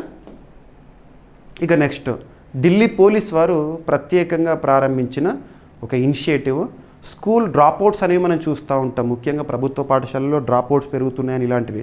సో అలా డ్రాప్అవుట్స్ ఏవైతే ఉంటారో, ఎవరైతే అబ్బాయిలు లేదా అమ్మాయిలు సో స్కూల్ స్టూడెంట్స్ డ్రాప్అవుట్స్తో కనబడతారో లేదా స్కూల్కి వెళ్ళకుండా కనబడతారో వాళ్ళని తిరిగి ఈ విద్యా వ్యవస్థలోకి తీసుకొచ్చడానికి సో పాఠశాల విడిచిన పిల్లల కోసం నయీ దిశ అనే ఒక కార్యక్రమాన్ని ఇటీవల ఎవరు ప్రారంభించారంటే ఢిల్లీ పోలీస్. ఇటీవల ఢిల్లీ కూడా తరచు వార్తలకు వస్తుంది. దేశంలోనే మొట్టమొదటి సౌరశక్తి ఆధారిత శాసనసభ ఢిల్లీలో రీసెంట్గా మనం చూసాము. ఢిల్లీలో ప్రస్తుతం ప్రభుత్వంలో ఉంది బీజేపీ. రేఖా గుప్తా గారు ముఖ్యమంత్రిగా ఉన్నారు. ఓకేనా. సో మే 2025లో ఢిల్లీ తూర్పు జిల్లా పోలీసులు నయీ దిశ ఏ పాత్ బ్యాక్ టు లెర్నింగ్, ఈ స్కీమ్ పేరు గుర్తుంచుకోండి లేదా ఇనిషియేటివ్ పేరు గుర్తుంచుకోండి. నయీ దిశ ఏ పాత్ బ్యాక్ టు లెర్నింగ్ అనే సామాజిక కార్యక్రమాన్ని ప్రారంభించింది ఢిల్లీ పోలీసు. ఈ కార్యక్రమం ద్వారా పాఠశాలలో విడిచిన పిల్లల్ని మళ్ళీ విద్యా వ్యవస్థలోకి తీసుకురావడం లక్ష్యం. డ్రాప్అవుట్స్ ఎవరైతే కనబడతారో, స్కూల్కి వెళ్లకుండా ఎవరైతే వివిధ కారణాల వల్ల, ఆర్థిక పరిస్థితుల వల్ల కానివ్వండి, కుటుంబ నేపథ్యం వల్ల కానివ్వండి, స్కూల్కి వెళ్ళే పరిస్థితుల్లో లేనటువంటి పిల్లలు ఎవరైతే ఉన్నారో వాళ్ళు మళ్ళీ స్కూల్కి తీసుకురావడము. ఓకేనా. ఇది ప్రతి చిన్నారికి రెండోసారి విద్యా అవకాశాన్ని కల్పించేందుకు ప్రారంభించబడింది నయీ దిశ. ఓకేనా. Community reach program. ఇక భారతదేశంలో విద్య సంబంధించి మనం అబ్జర్వ్ చేస్తే దేశంలోని అత్యున్నత చట్టమైన రాజ్యాంగంలో 3వ భాగం ప్రాథమిక హక్కుల్లో ఆర్టికల్ 21A విద్యా హక్కు, ప్రాథమిక హక్కు. 6 నుండి 14 సంవత్సరాల వాళ్ళకి విద్యను హక్కుగా కల్పించడం జరిగింది హక్కుల్లో, ప్రాథమిక హక్కుల్లో. నెక్స్ట్ వచ్చేసి పార్ట్ 4లో ఆదేశిక సూత్రాల్లో ఆర్టికల్ 45 అంటే ప్రభుత్వానికి ఇవ్వబడింది ఆదేశం అన్నట్టు. ఏంటి? సో 6 సంవత్సరాల లోపు పిల్లలు ఎవరైతే ఉంటారో వాళ్ళకు ప్రీ ప్రైమరీ ఎడ్యుకేషన్ని ప్రొవైడ్ చేయాలి, అంగన్వాడీలను ఏర్పాటు చేయాలి, ఇలాంటివి. నెక్స్ట్ వచ్చేసేసి పార్ట్ 4A దేనికి సంబంధించింది మనం అబ్జర్వ్ చేస్తే article 51A capital A clause K 11వ ప్రాథమిక ఇది. It is duty of parent are Guardian to provide proper education to their children. So education provide చేయాలని చెప్పేసి మన సంరక్షకులు తల్లిదండ్రులకు ఒక విధిగా ఇవ్వడం జరిగింది. ఈ అన్నిటికి సంబంధించి కూడా ఒక అమెండ్మెంట్ గుర్తుంచుకోండి. 86th కాన్స్టిట్యూషనల్ అమెండ్మెంట్, 86వ రాజ్యాంగ సవరణ చట్టము 2002 దేనికి సంబంధించి అంటే విద్యా సంబంధిత అని గుర్తుంచుకోండి, ఎన్ఎఫ్. ఓకేనా. Right to education act 2009. ఇక నెక్స్ట్ సింధు జలాలు తరచు వార్తల్లోకి వస్తుంది. సింధు నదీ జలాల ఒప్పందం ఏ 2 దేశాల మధ్య? భారత్, పాకిస్తాన్, ప్రపంచ బ్యాంకు మధ్యవర్తిత్వంతో. ఓకేనా. మరి ఇక్కడ అబ్జర్వ్ చేస్తే 1960 సెప్టెంబర్ 19th సింధు నదీ జలాల ఒప్పందం. ఇటీవల ఆ ఒప్పందాన్ని మనం బ్రేక్ చేస్తున్నాం కూడా. సో ఇక కన్సిక్వెన్సెస్ చూస్తున్నాం. రీసెంట్గా చినాబ్ నదిపై జమ్మూ కాశ్మీర్లోని బాగ్లిహార్ అనే ఒక ప్రాజెక్ట్ వార్తల్లోకి వచ్చింది. దాని గురించి డిస్కస్ చేసాం. ఇక్కడ ఇంకొకటి సింధు జలాల వినియోగానికి రణబీర్ కాలువ విస్తరణ యోచనలో కేంద్ర ప్రభుత్వం రణబీర్ కెనాల్ ఏ వాటర్ కోసము? సింధు జలాలకి సంబంధించి. సో ఇక్కడ చూస్తే సింధు జలాల ఒప్పందాన్ని నిలిపివేత నిర్ణయం నేపథ్యంలో భారత్కి హక్కుగా ఉన్న చీనాబ్ నది జలాలను గరిష్టంగా వినియోగించుకోవడానికి ఇప్పుడు చీనాబే కీలకము. రణబీర్ కెనాల్ను 120 కిలోమీటర్ల వరకు విస్తరించే ప్రణాళికను కేంద్రం పరిశీలిస్తోంది. ఇప్పటి వరకు ఈ నీటిని పరిమితంగా మాత్రమే నీటి పారుదల కోసం వినియోగించేవారు. పాకిస్తాన్కి వెళ్ళే నీటిని ఇక రణబీర్ కాలువ ద్వారా దేశంలోనే వినియోగించాలన్న ఉద్దేశం ఈ ప్రణాళికకు ఉన్నదిగా అధికారులు చెప్తున్నారు.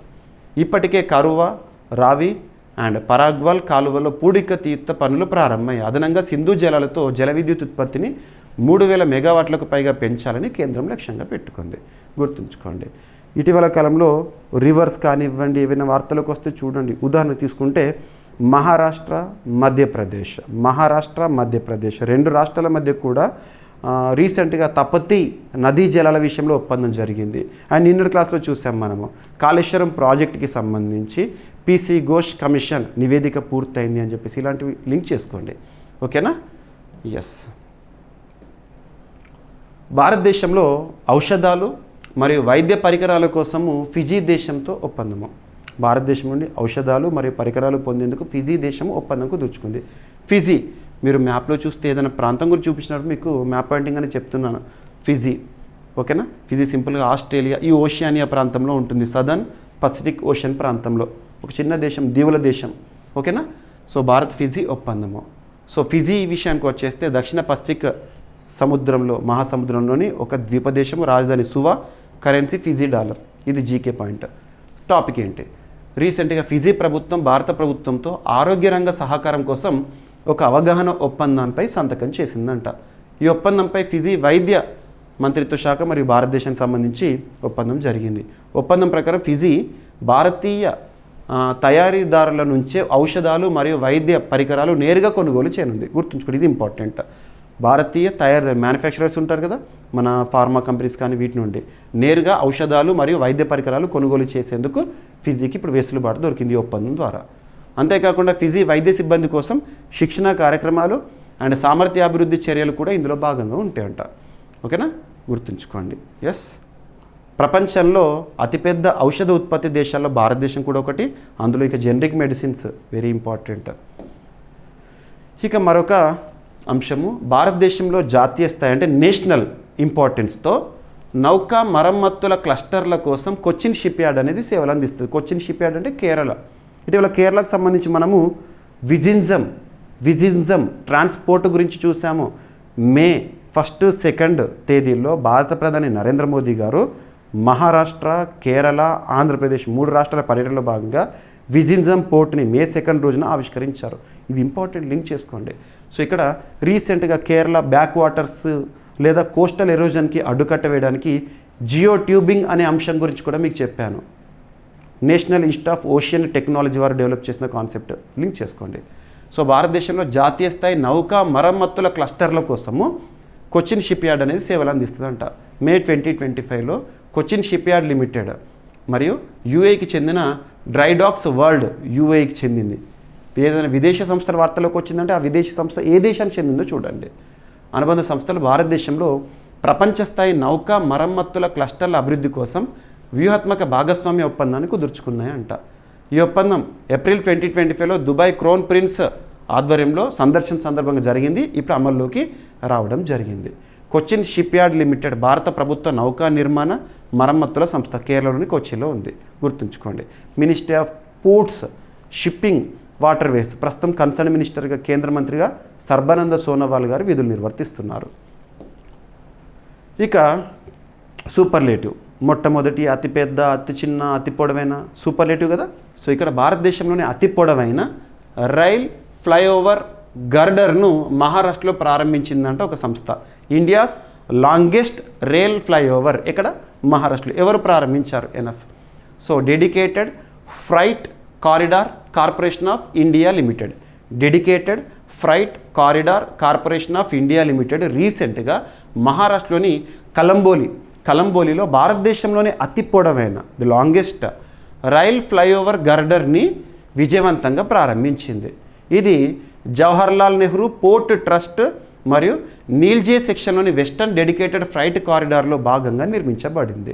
ఈ ప్రాజెక్టు భారతదేశ రైలు మాలవాహన సామర్థ్యాన్ని మెరుగుపరచడం, పారిశ్రామిక సరుకు రవాణాలో మరింత సౌకర్యాన్ని ఇస్తుంది. So dedicated freight corridor corporation of India limited అనేది 2006 సంవత్సరంలో ఏర్పాటైంది. ఇది సెంట్రల్ పబ్లిక్ సెక్టర్ అండర్టేకింగ్, కేంద్ర ప్రభుత్వ రంగ సంస్థ. ఓకేనా, గుర్తుంచుకోండి. ఇక నెక్స్ట్ సైన్స్ అండ్ టెక్నాలజీలో భాగంగా సో చంద్రుడి రహస్యాన్ని ఛేదించిందంట గ్రేల్ మిషన్. సో గ్రేల్ మిషన్, గ్రేల్ అంటే ఫుల్ ఫామ్ ఏంటని అడుగుతారు. ఎవరికి సంబంధించిన? అమెరికాకు సంబంధించింది. నాసా చేసిన ప్రయోగము దేనిపైన? చంద్రునికి సంబంధించి. సో ప్రయోగాలు వేటిపైన చేస్తున్నా చూడండి, మార్స్ పైన లేదంటే చంద్రుడి పైన, ఇటువంటి చూడండి అంతరిక్ష రంగానికి సంబంధించి. సో నాసా అమెరికాకు సంబంధించి అంతరిక్ష పరిశోధన సంస్థ. GRAIL gravity recovery and interior laboratory ఒక మిషన్, దేనిపైన? చంద్రుని పైన. మరియు ఫార్సైడ్ మధ్య ఉన్న భిన్నతలకు శాస్త్రీయ వివరణ అనేది ఇచ్చిందంట. సో ఈ మిషన్ చంద్రుని గురుత్వాకర్షణ ఫీల్డ్ను అధిక తీర్పుతో మ్యాప్ చేయడాన్ని లక్ష్యంగా 2011లో ప్రారంభమైంది. ఈ గ్రేల్ మిషన్ అనేది నాసా 2011లోనే ప్రారంభించింది. చంద్రుడి పైన మనం గ్రావిటేషన్ ఏది ఎఫెక్ట్ అని చూస్తాము, దానిపైన అధ్యయనం చేయడానికి. ఓకేనా, గుర్తుంచుకోండి గ్రేల్ మిషన్. ఇక నెక్స్ట్ సో బర్డ్ ఫ్లూ, బ్రెజిల్లో కమర్షియల్ ఫార్మ్స్లో కూడా బర్డ్ ఫ్లూ ఆనవాలు కేసెస్ అనేవి నమోదైనాయి. సో వార్తలు నిలుస్తున్న వ్యాధులు అవి ముఖ్యంగా ప్రాణులకు సంబంధించి ఏదైనా నిన్నటి క్లాస్లో మనం చూసాము లస్సా ఫీవర్ డెత్స్ నమోదవుతున్నాయి నైజీరియాలో అని చెప్పేసి లస్సా ఫీవర్ వైరల్ డిసీజ్ అని ఇలాంటివి చూస్తున్నాము. సో ఇక్కడ బ్రెజిల్ అంటే సౌత్ అమెరికా కాంటినెంట్లోని ఒక దేశము. బ్రెజిల్లో కమర్షియల్ ఫారంలో తొలి బర్డ్ ఫ్లూ కేసు అనేది రీసెంట్గా నమోదైంది. ప్రపంచ పౌల్ట్రీ సరఫరాకు ఒక పెనుముప్పుగా ప్రమాదకరంగా మారుతోంది. ప్రపంచంలోని అతిపెద్ద చికెన్ ఎగుమతిదారులైన బ్రెజిల్ దేశము తొలిసారిగా ఒక కమర్షియల్ పౌల్ట్రీ ఫారంలో బర్డ్ ఫ్లూ కేసుని ప్రకటించింది. ఇది ప్రపంచ పౌల్ట్రీ సరఫరా శృంఖలపై ప్రభావం చూపే అవకాశంగా చెప్తున్నారు. బర్డ్ ఫ్లూ ఇన్ఫ్లుయెన్జా ఏ వైరస్ వల్ల కలిగే ఒక వైరల్ డిసీజ్. ఓకేనా, బర్డ్ ఫ్లూ అనేది జూనోటిక్ డిసీజ్. ఓకేనా, ఇక మనుష్యుల్లో కనుక బర్డ్ ఫ్లూ సంభవించింది అనుకోండి ఎలాంటి లక్షణాలు ఉంటాయి. గతంలో H5N1 మరియు H7N9 వైరస్ రకరకాల వల్ల పెద్ద ఎత్తున పౌల్ట్రీ నష్టం మానవ మృతులు కూడా నమోదైనాయి. మరొకసారి ప్రపంచంలో ఒక విపత్కర పరిస్థితులుగా ఈ అంశాన్ని చూడవచ్చు మనం. ఇక సున్నితమైన పర్వత పరిసరాల రక్షణ కోసము గ్లోబల్ కార్యాచరణ ప్రణాళిక 5 ప్రిన్సిపల్స్ అనేది భారత్ ప్రకటించింది. రీసెంట్గా నేపాల్లో జరిగిన ఒక సమ్మిట్, ఒక సదస్సు హిమాలయాలకు సంబంధించి. మనం last subject condition April 11th or 12th ఆ డేట్స్లో డిస్కస్ చేశాము. నేపాల్లో జరగనున్న ఒక సదస్సు కోసము ఎలక్ట్రిక్ వెహికల్స్ని దాదాపు 15 ఎలక్ట్రిక్ వెహికల్స్ని భారత్ నేపాల్కి బహుమానంగా ఇచ్చింది అని చెప్పేసి ఆ సదస్సు రీసెంట్గా జరిగింది. అందులో భారత్ పర్యావరణ సంరక్షణ కోసం ప్రకటించిన ఒక 5 ప్రిన్సిపల్స్ న్యూస్లోకి వచ్చినాయి. సో నేపాల్లో నిర్వహించబడిన మొట్టమొదటి ఎడిషన్ సాగర్మాతా సంవాద్. ఇటీవల సాగర్మాతా సంవాద్ అనేది ఏ దేశంలో జరిగింది? నేపాల్లో, కాఠ్మండూలో జరిగింది. ఆ సందర్భంగా భారత కేంద్ర పర్యావరణ మంత్రి రీసెంట్గా ఒక కార్యాచరణను ప్రకటించారు. ప్రపంచవ్యాప్తంగా ముఖ్యంగా హిమాలయ ప్రాంతంలో పర్వత వ్యవస్థల పరిరక్షణకు వాతావరణ ప్రతిఘటన సమావేశత సహకార దృక్పథంతో రూపొందించాల్సిన భారత ప్లాన్. ఇక్కడ చూడండి 5 ఏంటో చూడండి సరిపోతుంది. విస్తృత శాస్త్రీయ సహకారం కావాలంటే దేశాల మధ్య, హిమనదాలు జీవ వైవిధ్యము జలవనరులపై అంతర్జాతీయంగా మానిటరింగ్ చేయాలి, పరిశోధన నిర్వహించేందుకు సరిహద్దులను దాటి దేశాల మధ్య సహకారాన్ని పెంచాలి. First principle. వాతావరణ ప్రతిఘటన నిర్మాణము. So glacial lake outburst floods వంటి ప్రకృతి విపత్తులపై early warning systems climate resilient మౌలిక వసతులను అభివృద్ధి చేయాలంటే సెకండ్ ప్రిన్సిపల్. థర్డ్ ప్రిన్సిపల్ పర్వత ప్రజల సాధికారత కల్పించాలి. స్థానిక జ్ఞానం జీవనోపాధుల్ని వాతావరణ విధానాల్లో విలీనం చేయడంతో పాటు హరిత ఉపాధి సుస్థిర పర్యాటకాన్ని ప్రోత్సహించాలి. అండ్ హరిత నిధుల ప్రాప్తి. United nations framework on climate change Paris ఒప్పందం ప్రకారము అభివృద్ధి చెందిన దేశాల్లోని నిర్దిష్ట సకల వాతావరణ నిధుల కోసం హితవంట. అండ్ పర్వత అంశాలకు గ్లోబల్ గుర్తింపు అనేది ఇవ్వాలి. సో ఈ 5 సిద్ధాంతాలను కూడా భారత్ ప్రకటించింది. ఎక్కడ? సాగర్మాతా సంవాద్. ఎక్కడ జరిగింది? నేపాల్, కాఠ్మండూలో జరిగింది. ఓకేనా.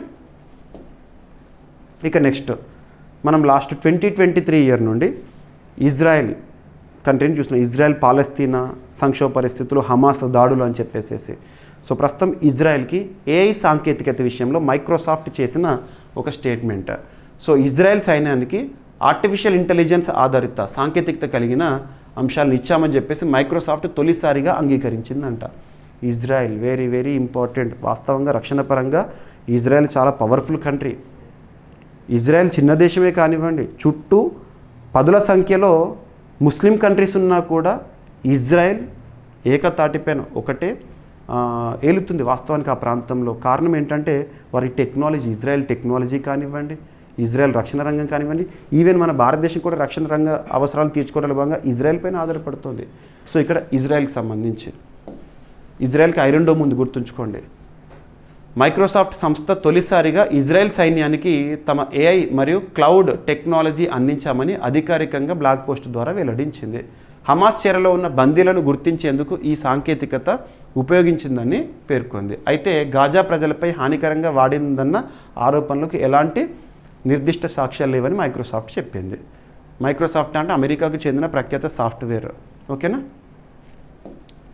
ఇక క్రీడలకి సంబంధించి నిన్నటి క్లాస్లో మనం క్రీడలకు సంబంధించి ఇంపార్టెన్స్ ఏం చూసామంటే చెస్కి సంబంధించి 86th grand master in India, భారతదేశంలో 86వ గ్రాండ్ మాస్టర్గా శ్రీహరి నిలిచాడు తమిళనాడు రాష్ట్రం నుండి. సో అలాంటి టాపిక్స్ మనం చెస్కి సంబంధించి చూసాము. ఇటీవల కాలం చెస్ సంబంధించి ఫిడే ఈ ఇయర్ ఎండింగ్లో నిర్వహించే ఛాంపియన్షిప్ బ్లిట్జ్ ర్యాపిడ్ చెస్ ఛాంపియన్షిప్కి ప్రైజ్ మనీని భారీగా పెంచింది, మార్పులు తెచ్చిందని ఇలాంటివి చూస్తున్నాము.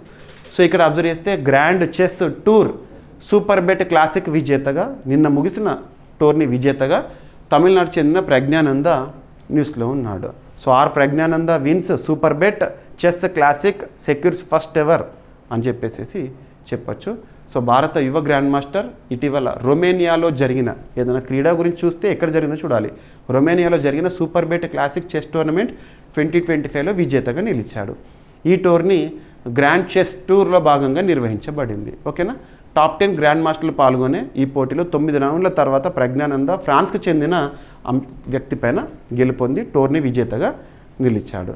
ఇక ప్రపంచవ్యాప్తంగా అంతర్జాతీయ స్థాయిలో చెస్ క్రీడను నిర్వహించేది, నియంత్రించేది ఫిడే, ఫెడరేషన్ ఇంటర్నేషనల్ డెస్ ఈ చెస్ లసానే, స్విట్జర్లాండ్ కేంద్రంగా పనిచేస్తోంది. ఇక ఈరోజు ప్రశ్న అవార్డ్స్ అనే టాపిక్ నుండి రీసెంట్గా మనం డిస్కస్ చేస్తాము. 2025 సంవత్సరానికి గాను వరల్డ్ ఫుడ్ ప్రైజ్ పురస్కార గ్రహీత ఎవరు? ఏ దేశానికి చెందినవారు? తను చేసిన పరిశోధన ఏంటి? ఎంతవరకు తెలిస్తే అంతవరకు సమాధానం ఇవ్వండి. కానీ సమాధానాన్ని ఇవ్వండి. సో తప్పైనా పర్లేదు, సగం తెలిసినా పర్లేదు, సమాధానం ఇవ్వండి. ఎందుకంటే రానున్న పోటీ పరీక్షలను దృష్టిలో ఉంచుకొని ఏ పోటీ పరీక్ష అయినా, ఏ స్థాయి పోటీ పరీక్ష అయినా పలానా అంశాల నుండి తప్పనిసరిగా ప్రశ్నలు వస్తాయని వేటినైతే నేను భావిస్తున్నానో వాటినే మీకు ఇక్కడ అడగడం జరుగుతుంది. మీరు సమాధానం ఇవ్వండి. రేపటి రోజున మళ్ళీ నేను ఇదంతా ఎక్స్ప్లెయిన్ చేస్తాను, క్లారిటీ వస్తుంది. ఇక రానున్న పోటీ పరీక్షలు ఈ టాపిక్ నుండి కానివ్వండి, లేదా ఇదే ప్రశ్నగా అనిపించింది అనుకోండి, 100% క్లారిటీతో, కాన్ఫిడెన్స్తో సమాధానాన్ని గుర్తించగలుగుతారు. That is what I want. ఓకేనా. ప్రతిరోజు ప్రాక్టీస్ చేయండి. సో నేను ఇస్తున్న ప్రశ్నలు చదవండి. ఏదైనా ఎగ్జామినేషన్ ముందు నేను డైలీ ఇస్తున్న ఈ టాపిక్స్ ఏవైతే ఉంటాయో, ఈ డైలీ కరెంట్ అఫైర్స్ వీడియోలో ఇస్తున్న ప్రశ్న సమాధానాన్ని ఖచ్చితంగా చూడండి. వాటి నుండి ఖచ్చితంగా క్వశ్చన్స్ ఎక్స్పెక్ట్ చేయొచ్చు. వీడియోని లైక్ చేయండి, మీ ఫ్రెండ్స్ అందరికి షేర్ చేయండి. ఇక ఈరోజు టాపిక్స్ని క్విక్ రివిజన్ చేస్తే, సో రీశాట్ 1B ఉపగ్రహ ప్రయోగం అనేది విజయవంతం కాలేదు. 3rd స్టేజ్లో టెక్నికల్ ఇష్యూ వల్ల. ఇక 2024లో భయంకరమైన ఆకలి పరిస్థితులు, ఆకలి సంక్షోభ పరిస్థితులు ఉన్నాయి ప్రపంచంలో అని చెప్పేసి FAO food and agriculture organization ఇచ్చిన నివేదిక. అండ్ భారతదేశంలో 2024లో శాసనసభల పని దినాలు అనేవి కేవలం 20 రోజులు ఆన్ యావరేజ్ అని చెప్పేసి రీసెంట్గా PRS లెజిస్లేటివ్ రీసెర్చ్ వారు ఇచ్చిన రిపోర్ట్. కరోనా ప్రభావంతో ప్రపంచ సగటు జీవితకాలం అనేది 1.8 ఇయర్స్ తగ్గిందంట WHO ఇచ్చిన రిపోర్ట్. అండ్ దేశంలో తొలిసారి ఉత్తరప్రదేశ్లో విస్టాడోమ్ జంగిల్ సఫారీ అనేది ప్రారంభము. అండ్ బాలల పోషకాహార భద్రత కోసం ఉత్తరప్రదేశ్ రాష్ట్ర ప్రభుత్వం ప్రారంభించిన ముఖ్యమంత్రి సుపోషణ అభియాన్. నెక్స్ట్ ఉత్తరాఖండ్ తీర్థయాత్రల నిర్వహణకు ప్రత్యేక మండలిని ఏర్పాటు చేసింది. నెక్స్ట్ పాఠశాల విడిచిన పిల్లల కోసం లేదా డ్రాప్అవుట్ అయిన పిల్లల కోసము మళ్ళీ తిరిగి విద్యా వ్యవస్థలోకి తీసుకురావడానికి ఢిల్లీ పోలీస్ ప్రారంభించిన నయీ దిశ ఏ పాత్ బ్యాక్ టు లెర్నింగ్ అనే ఒక ఇనిషియేటివ్. నెక్స్ట్ జమ్మూకి సంబంధించి సింధు జలాల వినియోగానికి రణబీర్ కాలువ విస్తరణ చేసే యోచనలో కేంద్రం. అండ్ భారత్ ఫిజీ ఔషధాలకు సంబంధించి లేదా మెడిసినల్ సపోర్ట్ ఒప్పందం అనేది. అండ్ భారతదేశంలో మొట్టమొదటిసారి జాతీయ స్థాయి నౌకా మరమ్మతుల క్లస్టర్ల కోసం కొచ్చిన్ షిప్ యార్డ్ అనేది సేవలు అందించనుంది. అండ్ భారతదేశంలోనే అతి పొడవైన రైల్ ఫ్లైఓవర్ గర్డర్ను మహారాష్ట్రలో ప్రారంభించిన సంస్థ ఎవరు? So dedicated freight corridor corporation of India limited. Next grail mission చంద్రుని పైన నాసాకి సంబంధించిన కొన్ని కీలక ఆధారాలు. అండ్ బ్రెజిల్లో బర్డ్ ఫ్లూ కేసులు మరొకసారి కమర్షియల్ ఫారంలో కూడా గుర్తింపు. అండ్ సున్నితమైన పర్వత పరిసరాల రక్షణ కోసం గ్లోబల్ కార్యాచరణ ప్రణాళికని భారత్ ప్రకటించింది. 5 సూత్రాలు ఏంటి అని చూడండి. ఎక్కడ జరిగింది ఆ సమావేశము. అండ్ ఇజ్రాయెల్ సైన్యానికి AI సాంకేతికత అందించామని మైక్రోసాఫ్ట్ తొలిసారిగా అంగీకరించింది. And grand chess tour super bet classic విజేతగా ప్రజ్ఞానంద, తమిళనాడు సంబంధించిన అబ్బాయి. అండ్ 2025 సంవత్సరానికి గాను వరల్డ్ ఫుడ్ ప్రైజ్ పురస్కార గ్రహీతగా ఎవరు నిలిచారు? ఏ దేశము? తను చేసిన పరిశోధన ఏంటి? సో సమాధానాన్ని ప్రతి ఒక్కరు కూడా కామెంట్ బాక్స్లో ఇవ్వండి. ఏమైనా మిస్లేనియస్ టాపిక్స్ ఉన్నాయనుకోండి, నో నీడ్ టు వర్రీ. రేపటి క్లాస్లో యాడ్ చేసి చెప్తాను. మళ్ళీ కలుద్దాము. Thank you.